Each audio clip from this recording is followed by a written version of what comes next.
Bonjour la France en bleu, bonjour Quentin de France Bleu Azur et bonjour à tous. Et bonjour Willy, alors vous êtes toujours à Nice, hein, Oui. évidemment. Comment ça s'est passé votre journée hier? Écoutez, plutôt pas mal Quentin, on m'a toujours dit tu verras Willy à Nice il fait toujours bon. Hier soir 2 degrés, voilà un vent à décorner Shakira, merci bien, mais ça m'a changé. Et tu te rends compte, hier de toute la journée j'ai pas croisé un seul manifestant, dis donc. Nous à Paris il y a des manifestants tous les jours, on ne sait plus pourquoi ils manifestent, mais ils manifestent. Un jour tu verras qu'il y aura des manifestations pour manifester contre les manifestants.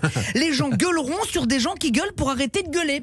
Rien que mercredi, en allant prendre l'avion, tu vois, pour venir ici, je me suis retrouvé coincé dans une manif de tracteurs en colère. Enfin, c'était pas les tracteurs eux-mêmes qui étaient en colère. Ils étaient pas là à faire. C'est un tracteur en colère, tu vois. Je sais, je le fais bien. Bien joué. Non, c'est ceux qui les conduisaient qui étaient pas contents, mon continu. Les agriculteurs, quoi. 200 tracteurs à Paris. Mais ça sert à rien, précisons aux agriculteurs que la seule chose qu'on récolte sur les Champs-Élysées, c'est des PV. Bon, sinon vous êtes quand même content d'être à Nice. Très, c'est toujours un moment plein d'émotions.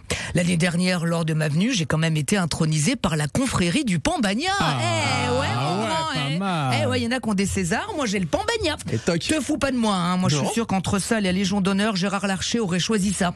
N'empêche, depuis mon intronisation, j'ai une vraie vie de Miss France. Les mains au cul du préfet et du président de région en moins, mais sinon pareil, je suis très fier.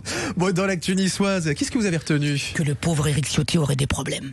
Lui, je l'aime bien, solidarité entre gens de petite taille, mais il nous cause tout le temps des soucis. L'année dernière, par exemple, à la même époque, c'était les primaires de la droite pour les élections présidentielles. Ciotti, tu te souviens, était face à Valérie Pécresse. Alors, dans le Sud-Est, il y a eu des soupçons de triche. Bon, jusque-là, la base, mais ce coup-ci, c'est un chien nommé Douglas inscrit sur les listes électorales qui a voté Éric Ciotti. Tu te souviens de ça? Bon. Alors quand tu te balades sur les trottoirs de Paris, tout de suite tu vois que les chiens ont le droit de crotte, mais le droit de vote, alors là, bravo les Niçois, franchement vous avez fait fort. Peut-être que Douglas, après ça, comme Zemmour, il aurait créé son propre parti, Recroquette, qu'il aurait fait un débat sur C8 avec Cyril Hanouna face à Babal, mais non plus de nouvelles, c'est dommage. Et alors aujourd'hui, Willy, quels sont les problèmes d'Éric Ciotti? Eh ben sa femme aurait eu un emploi fictif. Dis non mais qu'est-ce qu'ils ont tous avec ça à droite? Déjà avec François Fillon, sa femme était passée d'attaché parlementaire à attaché par les menottes, mais ça les arrête pas. Éric Ciotti, tu vois, c'est François Fillon avec le crâne et l'accent de Fabien Barthès. Ses cheveux ont dû sentir que ça sentait mauvais pour lui, c'est pour ça qu'ils se sont tous barrés.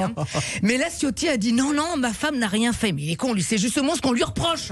Tu vas voir qu'Éric Ciotti, lui, va finir par être intronisé à la confrérie du Pain-Bagnard. Oh, jeu de mots. Alors heureusement que le carnaval de Nice démarre aujourd'hui, tu vois, des gens qui défileront dans la rue juste pour la fête, juste parce qu'ils sont heureux, et ça va quand même nous faire du bien. Tiens, j'ai appris que la devise de la ville de Nice, c'est la très fidèle. Venez donc faire un tour un jour ici à Nice et vous verrez qu'à coup sûr, vous aussi, vous lui resterez fidèle. Allez, portez-vous bien, bon carnaval et la bonne journée.